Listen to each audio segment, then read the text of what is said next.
Hello everyone, welcome back to the channel. आज की video में एक बार फिर से मैं आपके साथ शेयर करने वाली हूँ बहुत ही यूज़फुल और इम्पॉर्टेंट वोकेबलरी वर्ड्स। इंग्लिश बोलने और लिखने दोनों के लिए ही वोकेबलरी बहुत ही ज़रूरी होती है। तो इस वीडियो के थ्रू अपनी वोकेबलरी को इम्प्रूव करिए और चैनल को सब्सक्राइब कर दीजिए अगर अभी तक नहीं किया। वीडियो को लाइक कर दीजिए और शेयर करिए। फर्स्ट वर्ड है अजुर। अजुर वर्ब है जिसका मतलब होता है कुछ मनवाने के लिए अनुरोध करना या शपथ दिलाना, सौगंध दिलाना या कसम खिलाना। The judge adjured the convict to answer truthfully. न्यायाधीश ने दोषी को सच्चाई से जवाब देने के लिए शपथ दिलाई। I adjure you to never disclose to anyone what has been spoken here today. मैं आपको कसम दिलाता हूँ या कसम देता हूँ कि आज यहाँ जो कुछ कहा गया है उसे कभी किसी के सामने प्रकट ना करें। बैडनाश। बैडनाश नाउन है और इसका मतलब होता है दिल लगी, ठट्ठा, हंसी मजाक या परिहास या हंसी ठिठोली। During the lunch break she was looking in no mood for badinage with her colleagues. Lunch break के दौरान वह अपने साथियों के साथ हंसी मजाक के मूड में नहीं दिख रही थी या दिल लगी के मूड में नहीं दिख रही थी। Today our boss was in good mood and made all of us laugh with his witty badinage. आज हमारे बॉस का मूड बहुत अच्छा था और उन्होंने अपने मजाकिया परिहास से हम सभी को हंसाया। कार्प। कार्प वर्ब है और इसका मतलब होता है छोटी या बेकार बातों पर शिकायत करते रहना, मीन मेक निकालना या नुक्ताचीनी करना।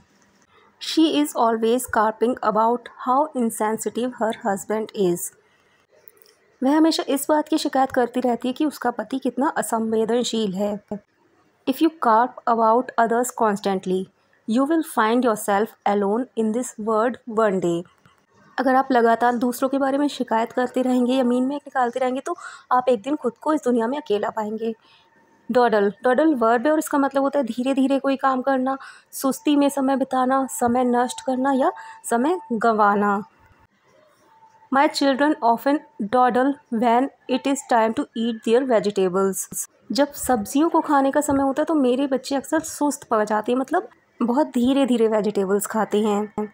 अगला सेंटेंस है the teacher told the students not to dawdle away their time and concentrate on studies. शिक्षक ने छात्रों से अपना समय बर्बाद ना करने और पढ़ाई पर ध्यान देने के लिए कहा। क्यूपिडिटी। क्यूपिडिटी नाउन है, इसका मतलब होता है लालच, लोभ, लालसा, तृष्णा या अर्थलिप्सा। The young girl is marrying to an old man just because of her cupidity for wealth. जवान लड़की सिर्फ दौलत के लालच में एक बूढ़े आदमी से शादी कर रही है। Cupidity often drives people to do things that are wrong and immoral. मतलब लालसा या लालच अक्सर लोगों को ऐसे काम करने के लिए प्रेरित करती है जो गलत और अनैतिक हैं।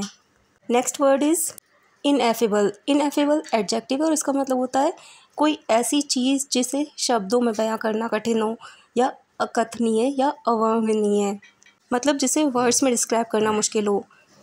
Sculptures of temple deities are impossible to be described in words. मंदिर के देवताओं की मूर्तियों को शब्दों में वर्णित करना असंभव है। यहाँ पर दो वर्ड्स और आए हैं, उनमें से एक है स्कल्पचर। स्कल्पचर का मतलब होता है मूर्ति और डेइटी मतलब देवी देवता। अगला एग्जाम्पल है the Joy a mother experiences at the birth of her first child is ineffable. एक माँ को अपने पहले बच्चे के जन्म पर जो खुशी मिलती है वह अवर्णनीय है, मतलब उसे डिस्क्राइब नहीं किया जा सकता है।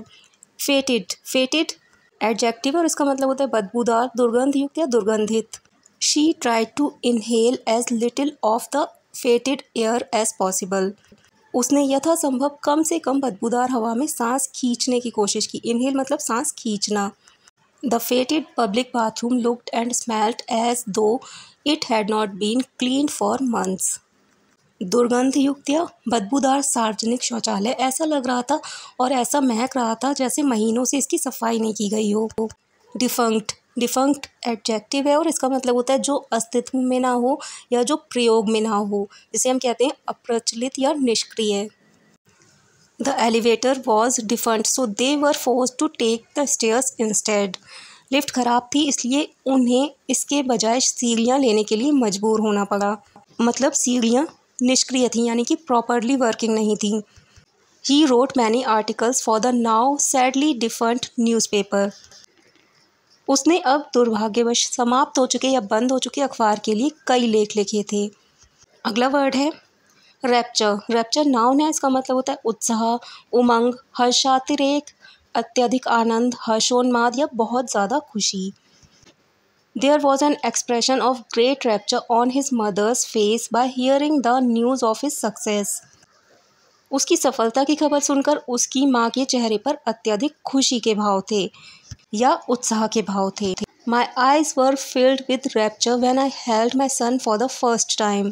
जब मैंने पहली बार अपने बेटे को गोद में लिया तो मेरी आंखें खुशी से भर गईं या उत्साह या उमंग से भर गईं।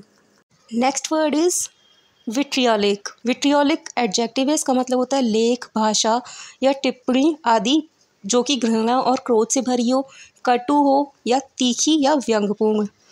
Nobody likes her because she uses vitriolic language every time she talks. कोई भी उसे पसंद नहीं करता है क्योंकि जब भी वह बात करती है तो कटु भाषा का प्रयोग करती है। After he left her, she wrote a series of vitriolic emails to him. उसके जाने के बाद उसने उसे तीखे ईमेल की एक श्रृंखला लिखी, मतलब बहुत सारे ऐसे ईमेल्स लिखे जिसमें व्यंग्यपूर्ण लैंग्वेज यूज़ की गई थी। तो ये था आज का वीडियो। आई होप आपको वीडियो पसंद आया होगा। अगर वीडियो पसंद आया तो वीडियो को लाइक कर दें, शेयर करें और अगर अभी तक चैनल सब्सक्राइब नहीं किया है तो इसी तरह के और भी वीडियोस के लिए अपनी वोकैबुलरी को इम्प्रूव करने के लिए, इन्हेंस करने के लिए चैनल को सब्सक्राइब करें।